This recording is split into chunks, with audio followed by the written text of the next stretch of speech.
Eder. Mac.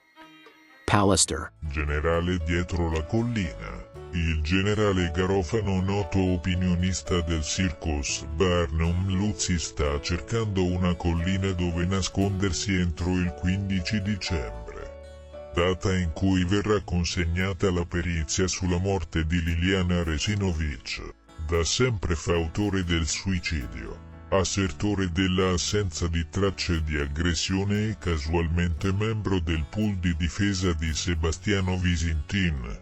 Nella precedente puntata di Quarto Grado aveva aspramente attaccato l'avvocato Cozza perché questi aveva utilizzato il termine lesioni. Secondo lui era fuorviante ed erroneo parlare di lesioni.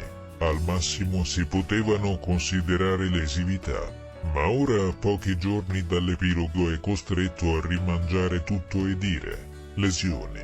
Però il nostro graduato in pensione, con sprezzo del ridicolo, insiste ancora nel sostenere le sue teorie secondo cui nessuna novità e nessun colpo di scena avverrà dall'esito della perizia.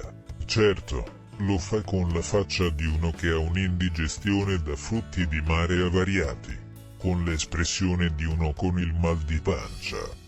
Ma ancora si spertica in clamorose supercazzole per dire che le affermazioni di Baresani virano verso il mondo delle ipotesi, ma il 15 dicembre non gli basteranno più le supercazzole e allora dovrà rifugiarsi dietro la collina.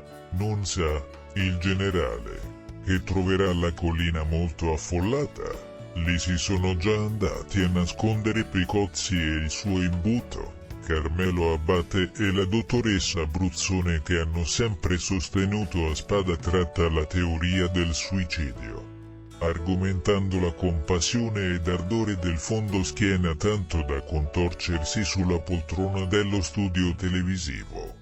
Difficilmente avranno il coraggio e l'onestà intellettuale di ammettere che hanno preso un clamoroso granchio, che sono stati testardi e presuntuosi e che per anni hanno difeso un assassino, chiunque esso sia, negandone l'esistenza.